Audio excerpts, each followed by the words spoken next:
Мой вопрос. Как в Клоделе отражался буйная жизнь 20 века, европейская именно жизнь? Вот Мария упоминала о Маларме. Но Маларме это все-таки позапрошлый век.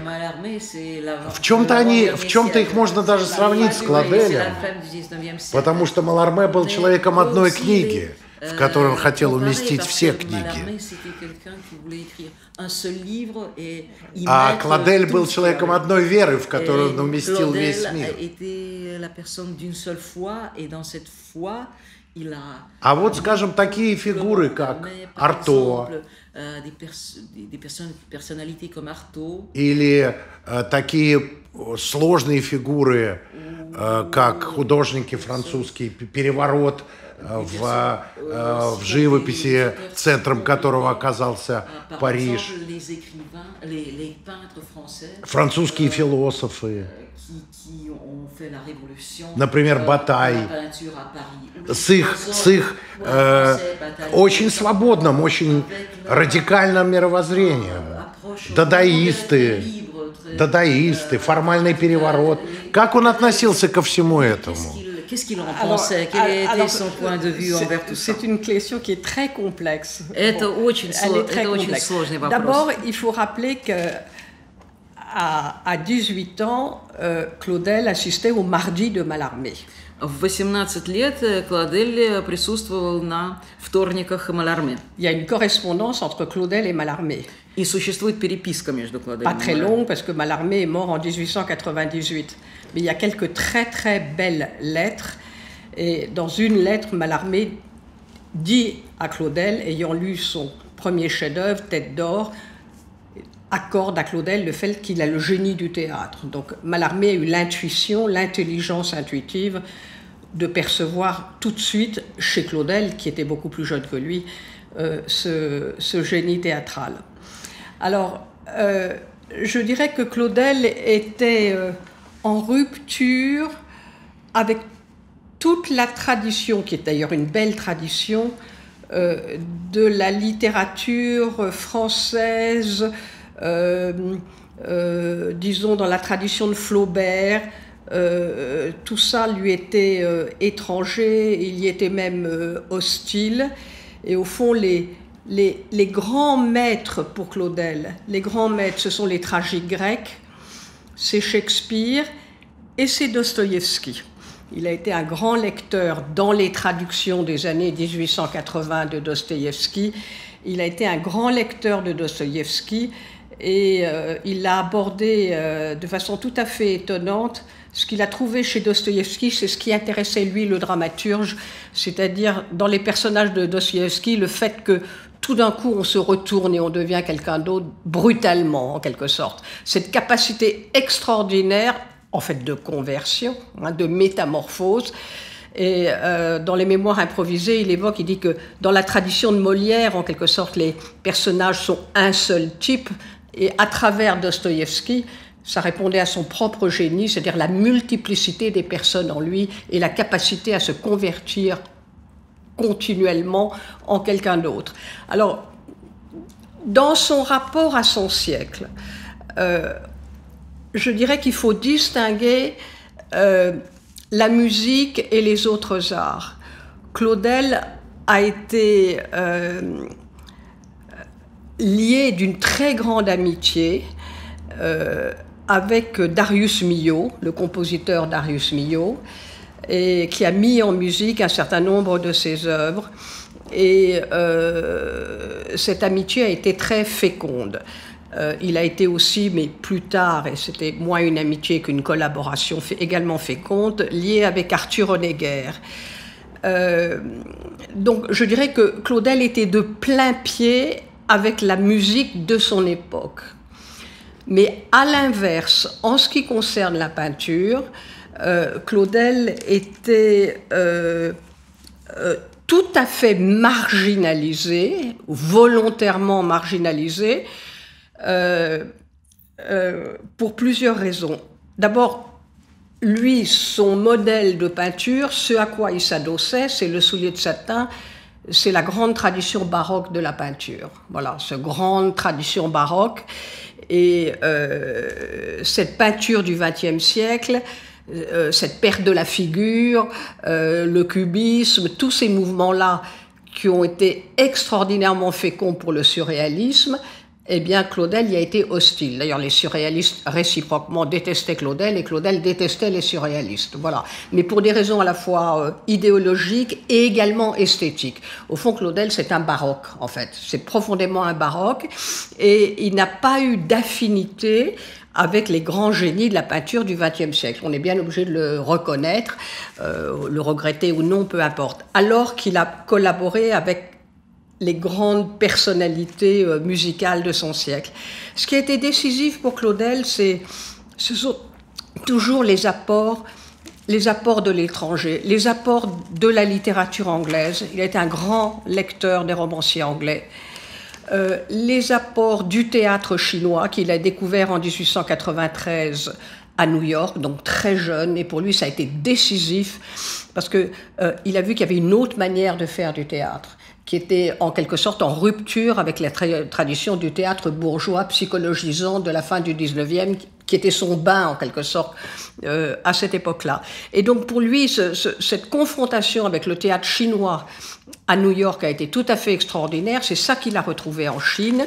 Et au Japon, évidemment, il a beaucoup assisté à du No et du Kabuki. Il a écrit un texte d'une dizaine de pages à peu près, un essai sur le No, qui est un grand texte que les Japonais reconnaissent eux-mêmes de leur propre point de vue comme étant une réflexion très juste, très pertinente sur le No.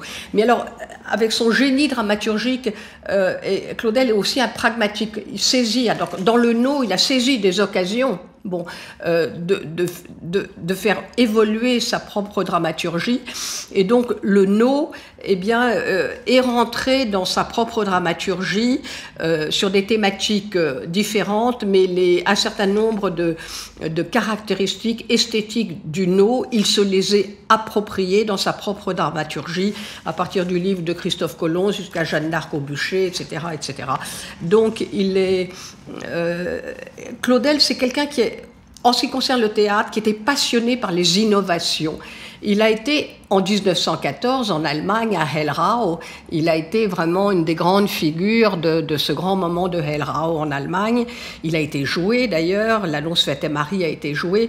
Et donc, sur ce plan-là, il a été toujours très innovateur, en fait. D'ailleurs, le soulier de satin, c'est vraiment extraordinairement neuf du point de vue de la dramaturgie. Et avec toutes sortes de propositions, les effigies, le théâtre d'ombre, la multiplicité des lieux, etc. Donc, il a toujours été extraordinairement novateur, ce que les Français ont du mal à accepter parce que son catholicisme l'a séparé des gens. Mais en fait, son théâtre est beaucoup plus novateur que le théâtre de Sartre, qui est complètement oublié et qui est d'ailleurs assez mauvais, que le théâtre de Camus, qui est un grand écrivain, mais son théâtre n'est pas bon non plus, et qui, au fond, qui n'avait pas ce génie créateur, pardonnez-moi, je souhaite quelqu'un audacieux, parce qu'il y avait une audace créatrice, une capacité innovatrice d'artiste, je dis bien d'artiste, chez Claudel, génial, absolument génial. Donc il a été génial sur le plan du théâtre pour l'innovation. Il a été extraordinairement fécond dans la relation avec la musique, avec Milhaud et avec Honegger.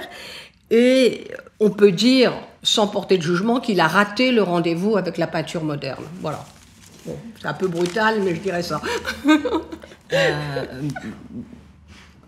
Клодель был знаком с Маларме, и даже существует, он посещал вторники Маларме, и даже существует переписка, может быть, не очень большая, потому что Маларме рано умер, но существует переписка Клоделя и Маларме сумел оценить «Золотую голову» Клоделя и увидеть в нем гений драматурга.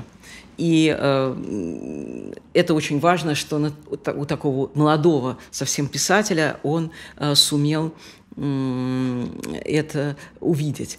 Конечно, Клодель был далек от традиции, порвал с традицией французской литературы, той, которую можно определить как флаберовскую традицию. Эта традиция не была ему близка. Он скорее опирался на греческих трагиков или на Шекспира, или на Достоевского. Он читал Достоевского в тех переводах, которые существовали уже в конце XIX века. И в Достоевском его, конечно, привлекала эта способность персонажей как-то неожиданно меняться. Эта резкая метаморфоза его привлекала как драматурга. И он как раз говорил о том, что вот у Мольера персонаж постоянен и равен самому себе, а у Достоевского он совершенно неожиданно преобразуется и становится другим. И это для него было чрезвычайно важно. Что касается взаимоотношений Клоделя с искусством, то здесь нужно разделять искусство. Одно дело музыка. С музыкой и с композиторами у него были очень близкие отношения. Его большим другом и был Мийо, и с ним было очень хорошее плодотворное сотрудничество. Больше сотрудничества, чем дружбы, связывало его с Онегером. А вот что касается живописи, то здесь дело обстояло иначе, потому что, конечно же, та живопись, которую видел Клодель, которую любил Клодель, это барочная живопись. И его «Атласный башмачок» – это произведение, которое связано с барокко. И поэтому, конечно, все эти течения, которые порывали с изобразительностью, которые рвали и переворачивали традицию, будь то кубизм, будь то сюрреализм, не привлекали его эстетически, но и по-человечески с сюрреалистами у него были очень-очень плохие отношения. И здесь, конечно, никакой дружбы, никакой близости между ними не было. Но что привлекало Клоделя, это, конечно, английская литература и потом, конечно, китайский театр. Китайский театр, с которым он познакомился еще в 1993 году в Нью-Йорке, и потом у него была возможность познакомиться с ним ближе в Китае, когда он жил в Китае, и это был какой-то новый взгляд на театр, какой-то иной театр, который дал ему чрезвычайно много. Он хорошо знал театр Но и театр Кабуки. И это японский. А это уже японский, это пекинская опера имеется. Quand il s'agit du théâtre japonais, du théâtre chinois, vous voulez dire l'opéra de Pékin? Du théâtre chinois. Quand il était à New York, il était tout jeune, il avait 24 ans. Quelque part à New York, qui est cette ville cosmopolite, on pouvait voir du théâtre chinois. Mais de toutes petites Еще когда он был в Нью-Йорке, поскольку Нью-Йорк – это такой город, где есть все национальности, то в каких-то кварталах Нью-Йорка можно было увидеть китайский театр, очень маленькие произведения. Вот. Но когда он был в Японии, то он интересовался театром Но, театром Кабуки, и даже написал работу о театре Но, которая признается и самими японцами. И он, конечно, относился к этому театру очень прагматически. Он брал оттуда какие-то элементы, он заимствовал из него новые ходы и новые решения для своих произведений. И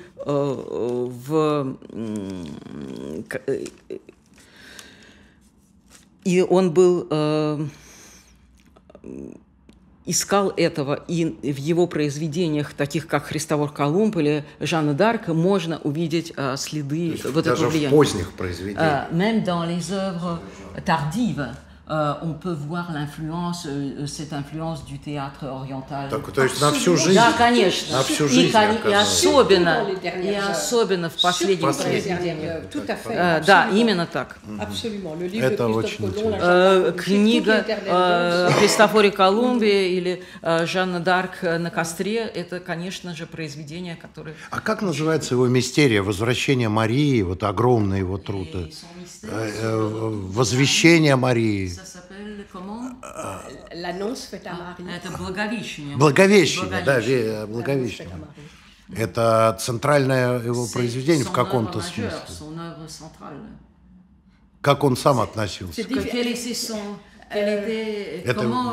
мистерия, в которой квинтэссенция его религиозности. И там же есть и Жанна д'Арк на другом плане, она как бы, когда она благословляет, ставит на царство короля Франции. Не помню какой. L'Annonce faite à Marie, c'est une œuvre de longue durée. Благовещение – это произведение, которое охватывает большую период времени. La première expression de l'Annonce faite à Marie, c'est un drame qui s'appelle La jeune fille Violaine, qui date de 1892. Et ce qui sépare La jeune fille Violaine de l'Annonce faite à Marie, c'est le déplacement d'un contexte contemporain. Le drame de La jeune fille Violaine, qui est un drame de la foi, se place dans une époque contemporaine des années 1880. Et pour l'Annonce faite à Marie, Claudel a fait un choix d'artiste de déplacer le contexte dans un contexte médiéval, en fait. Bon. Mais c'est la même pièce, en fait. Благовещение – это произведение, которое писалось очень долго, потому что первым вариантом этого произведения «Девушка Виолен»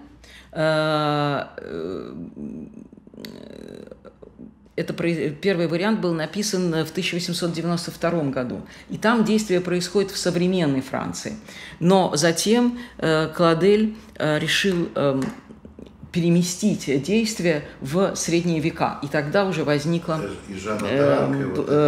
Благовещение. Et alors, c'est Jeanne d'Arc qui arrive. Alors, l'ensemble, c'est La jeune fille Violaine et l'Annonce faite à Marie. C'est un ensemble, c'est le même scénario. Девушка Виолен и Благовещение – это один и тот же сюжет с чудом, да, веры. C'est un miracle de la foi. Это чудо, совершаемое верой. Dans La jeune fille Violaine, c'est le miracle, un miracle moins exceptionnel, encore qu'il est exceptionnel, c'est l'enfant de Marat qui est aveugle et à qui Violaine rend la vue par la prière, donc c'est un miracle. Et dans l'Annonce faite à Marie, c'est ce même enfant qui n'est plus aveugle mais qui est mort. Donc c'est une véritable résurrection en fait. Voilà, donc c'est un miracle poussé à l'extrême. C'est le miracle d'une résurrection. В центре обоих произведений чудо, но в «Девушке Виолен» это чудо возвращения зрения ребенку, слепому ребенку. И это чудо достигается молитвой. А в Благовещении это тот же самый ребенок, но теперь речь уже идет не о том, чтобы вернуть ему зрение, а о том, чтобы вернуть ему жизнь. И в этом смысле это уже чудо по сути своей, настоящее воскресение, вот, которое происходит в этом произведении. Спасибо, очень интересно. Il y a une chose auquel je suis très attachée, que je tiens de ma mère. Вещь, которая мне очень дорога. Ma mère dit toujours que Claudel n'est pas un idéologue, c'est un artiste. Мысль, которую говорит всегда моя мама, Клодель – это не идеолог, а художник. Parce qu'on le réduit à un idéologue en raison de sa foi catholique, et donc à ce moment-là, on en fait une sorte de comment dire, de moteur ou de front. Его стараются свести или иногда сводят к идеологии, поскольку, имея в виду, что главным для него была католическая вера, и превращают его в обычного идеолога, который проповедует какие-то идеи. Comprenez-moi bien, je ne veux pas dire que Claudel n'est pas catholique. Поймите правильно, я не хочу сказать, что он не Mais католик. je veux dire qu'en tant que dramaturge et en tant qu'un très grand artiste, sur la scène, on le voit dans Le Soulier de Satin et on le voit aussi dans toutes ces grandes pièces, et c'est pour ça qu'elles sont grandes, il donne une chance à chaque vision du monde de s'exprimer jusqu'au bout. Par exemple, dans Le Soulier de Satin, il y a un personnage hérétique qui est Camille. Et bien, ce Camille, il lui laisse la chance d'aller jusqu'au bout de sa vision. Et c'est pour ça qu'il est un grand dramaturge et qu'il n'est pas un idéologue. Dans L'Annonce faite à Marie, c'est la même chose. Bon, on pense toujours Violaine, mais Violaine est absolument à égalité sur les deux plateaux de la balance, contrebalancé par Marat, qui est extraordinairement égocentré et dont la vision et la contre-proposition, c'est une contre-proposition, est aussi puissante que la proposition de Violaine. Et c'est ça, un artiste, qui le distingue d'un idéologue. C'est qu'il laisse une chance aux voix contraires de s'exprimer jusqu'au bout, en fait. Dans Partage de midi, il y a un admirable portrait d'athée. Amalric, c'est un athée tranquille, qui n'a pas l'ombre de... Et Claudel lui laisse cette liberté, en fait, d'aller absolument au bout de son être. Bon. Et c'est pour ça que Claudel n'est pas un idéologue. Il a cette très belle...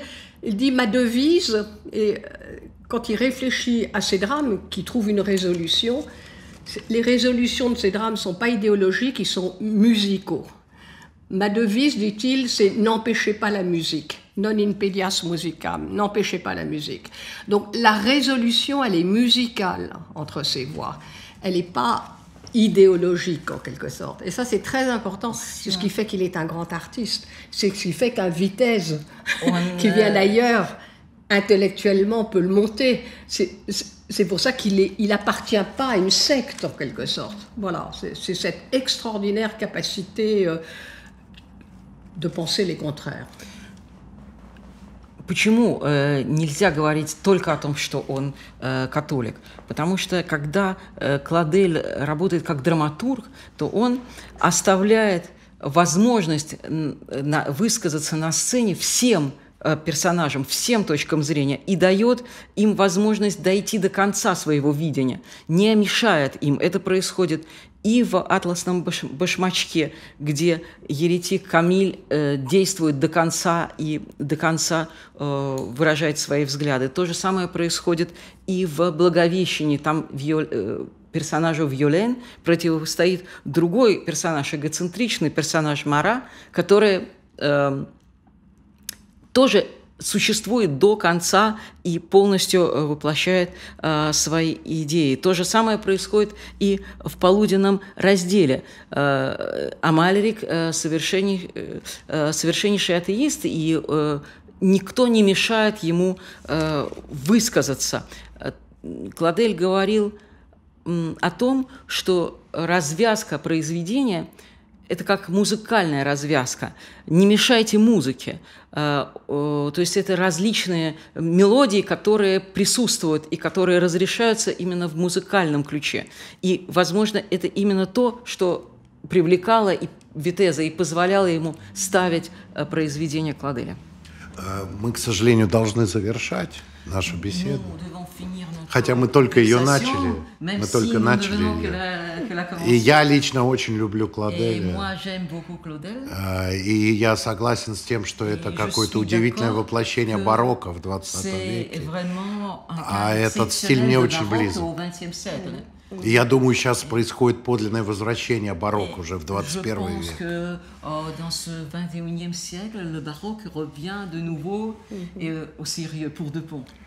Я хочу задать очень личный вопрос,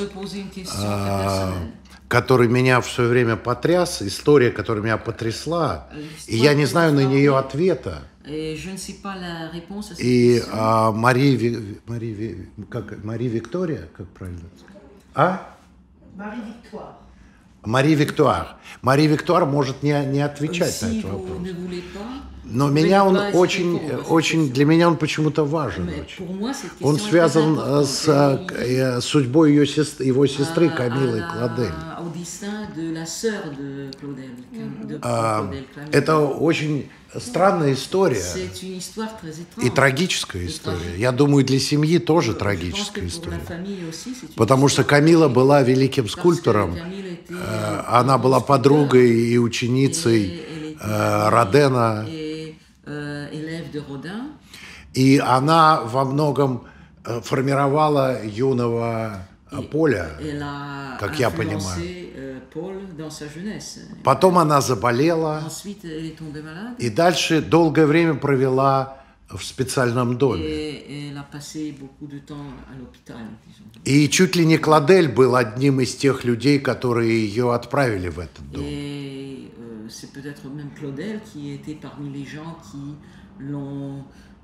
Как отражается эта история в семье? Как ее понимают в семье? Это мой последний вопрос. Alors, c'est en effet une histoire qui est très douloureuse. Это действительно очень болезненная история. Elle est douloureuse pour notre famille depuis à peu près 20 ans, à travers une simplification qui s'exprime de façon absolument négative par un jugement qui tombe comme un coup près. C'est Paul Claudel a fait interner sa sœur. Voilà. Alors, on entend для ça нас tout le temps. это очень болезненная история, и особенно она болезненна для нашей семьи последние 20 лет, потому что мы слышим это обвинение, которое как падает на нас, как острый, ударяет нас как острым кинжалом. Поль Клодель поместил в больницу свою сестру. Alors, ce qui est absolument important, c'est d'être exact. Прежде всего, нужно выражаться точно. Alors, pour être exact, il faut lire les documents de première main. Для того, чтобы быть точным, нужно читать первичные источники. Alors, les documents de première main, ce sont les lettres de Camille, qui sont publiées chez Gallimard en un volume. И первый источник – это письма Камилы, которые опубликованы в издательстве Галимар. C'est un certain nombre d'observations de Claudel dans son journal. Это записи Клоделя в своем дневнике. À titre d'exemple, quand il revient de Chine en 1909, когда Клодель возвращается из Китая в 1909 году, il n'a pas vu sa sœur depuis 1905. Он с 1905 года не видел свою сестру. И он записывает. C'est un journal qui a été publié posthume. Donc il n'écrit pas pour la postérité. Il écrit pour lui-même. После его смерти. Это дневник, где он делал записи для себя. Il veut rien démontrer. Et je l'exprime pas exactement dans ces mots, mais Camille folle. Он записывает, ну, может быть, это не точно эти слова, но он записывает Камиль сошла с ума. Et il observe des observations cliniques, en quelque sorte. Sa voix métallique, sa voix qui est complètement transformée. L'extraordinaire abandon physique, c'est-à-dire de dégradation physique et psychique, le fait qu'elle ne se nourrit plus, la paranoïa, etc. Donc, il fait une espèce de constat clinique et il l'exprime en disant Camille folle. Il n'y a aucune raison à ce moment-là que Claudel l'écrive avec pour objectif, en quelque sorte, parce qu'il serait jaloux, que Camille lui nuirait, et à ce moment-là, il programmerait à l'avance qu'il allait la faire interner. C'est complètement idiot. Bon, il prend acte de façon absolument désespérée d'une réalité psychique que actuellement nous appelons une psychose.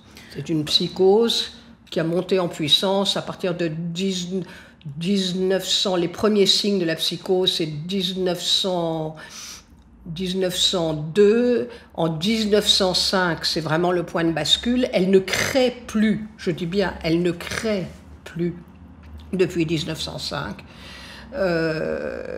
Elle commence à détruire à partir de 1910 à peu près, sa tête est traversée par des obsessions paranoïaques. Voilà, des obsessions paranoïaques absolument incontrôlables qui s'exercent principalement contre Rodin. Donc il y a effectivement ce que les gens ont beaucoup de mal à accepter, mais il y a effectivement un diagnostic qui a été posé au moment de l'internement, qui est un diagnostic de psychose. Bon, et ce diagnostic est posé, et ce diagnostic étant posé, les parents prennent l'initiative de solliciter un internement. Et ce que je voudrais dire, c'est que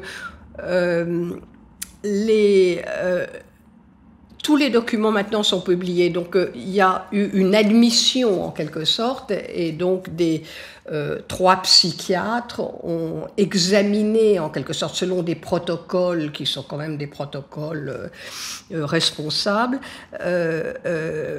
Camille Claudel, Avis Evrard, et ils ont fait un verbatim de ce qu'elle disait. Donc on peut en quelque sorte rentrer dans son monde intérieur à travers ce verbatim. Et quand on rentre dans ce monde intérieur, c'est tout simplement effrayant. C'est-à-dire que c'est vraiment la psychose paranoïde. Et quand on lit ces lettres, il n'y en a plus beaucoup, beaucoup sont perdus, jusqu'à la fin, cette psychose, tout d'un coup, elle réémerge avec des schèmes paranoïdes. Donc il y a effectivement une psychose. La grande différence entre autrefois et maintenant, c'est que maintenant, depuis 1951, les psychoses se traitent avec des neuroleptiques. Bon, les neuroleptiques, ça a été quand même un changement d'approche extraordinaire des pathologies de ce type qui permettent des allers-retours entre l'hospitalisation et puis les sorties. À l'époque de Camille Claudel, la seule possibilité, c'était l'internement. Ce qu'on peut reprocher à Paul Claudel, le reproche que je lui fais moi-même, c'est, pour cette femme très intelligente, de ne pas avoir fait en sorte qu'elle soit internée dans un haut lieu de la psychiatrie française. Elle aurait pu être internée, par exemple, à Sainte-Anne à Paris, où elle aurait eu en quelque sorte les meilleurs, si vous voulez, et elle serait quand même un peu restée dans son monde. Et je me suis posé la question de savoir pourquoi Claudel n'a pas eu cette intelligence ou cette charité ou ce cœur. Et je pense que la réponse, c'est que pour Claudel, qui vit à l'étranger, il n'y a aucune différence entre être à Mont-de-Verre ou être à Sainte-Anne. Vous voyez ce que je veux dire ? Le rapport à l'espace est complètement différent, en fait. C'est comme ça que je le perçois, ce rapport à l'espace. Et donc, personnellement, en tant que petite fille de Claudel, je ne fais aucun reproche à Claudel d'avoir pris la décision de demander l'internement. C'est tout simplement une décision responsable. Il fallait la prendre. Il aurait été irresponsable de ne pas la prendre. Je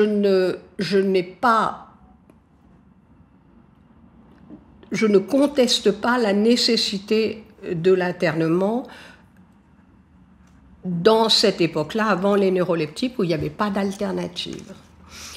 Mais le reproche que je fais, c'est qu'elle n'ait pas été rapprochée et qu'elle soit restée si loin, ma sœur en exil, dit-elle, à Mont-de-Verre, dans le sud de la France, de sorte que très peu de gens pouvaient traverser toute la France pour aller la voir.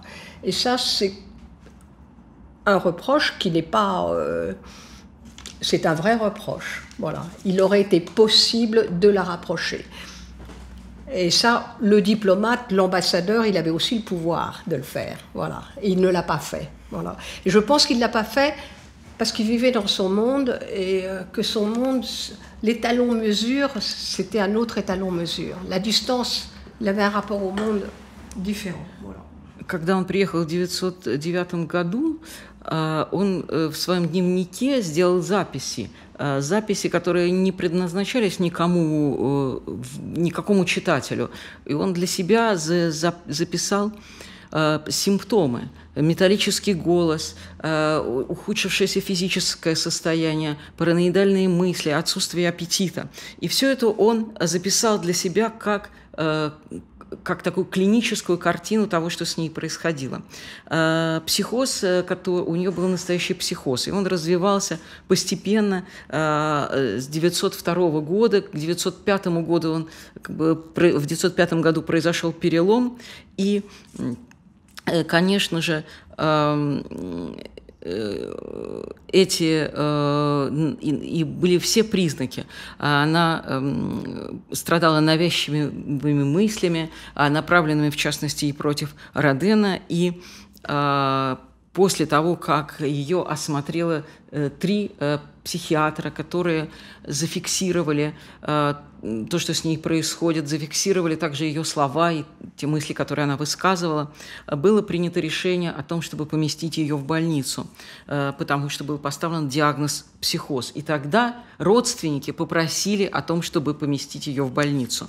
И, конечно, надо понимать, что если мы посмотрим на письма ее и дочитаем эти письма до конца, то мы можем видеть, как в них признаки этой болезни проявлялись. И надо понимать, что с 1951 года, когда появились нейролептики, положение таких больных стало иным, и появилась возможность их лечить и дать им возможность жить в обществе. Но тогда этих возможностей не было. И с моей точки зрения, само решение поместить Камилу в больницу и просьба об этом, это было как раз ответственное решение человека, который видел, что происходит. Единственное, в чем я как внучка могу упрекнуть Клоделя, это в том, что он не подумал, в какое место, в какую именно клинику ее поместить, и что он не поместил ее в клинику, которая была бы ближе к месту жизни тех людей, с которыми она была знакома. Она находилась в клинике очень далеко от Парижа. И вот здесь, конечно, согласиться нельзя с этим, потому что было очень трудно к ней поехать, ее навестить. Но думаю, что Клодель не придал этому значения. Он не придал этому значения, потому что сам он постоянно жил очень далеко, и для него вот это расстояние внутри Франции не было таким значимым. Он его не ощущал как таковое. Он просто не подумал о том, какие проблемы это создает. Но с точки зрения самого решения поместить ее в клинику, вне всякого сомнения, это было ответственное решение, и решение, которое опирается на вполне подтвержденные факты. Спасибо большое за ваш откровенный рассказ и за то, что, в принципе, ответили на этот вопрос. Мне кажется, очень важно, чтобы люди, которые любят и чтут Клоделя, различали и те трагические, и драматические аспекты его жизни. Ну и у нас у всех в жизни случаются такие непростые события, трагические. И мы должны быть, как мне кажется, открыты к этому. Спасибо еще раз за наш разговор. Я счастлив, что мы встретились. Спасибо вам, Лена. Au revoir.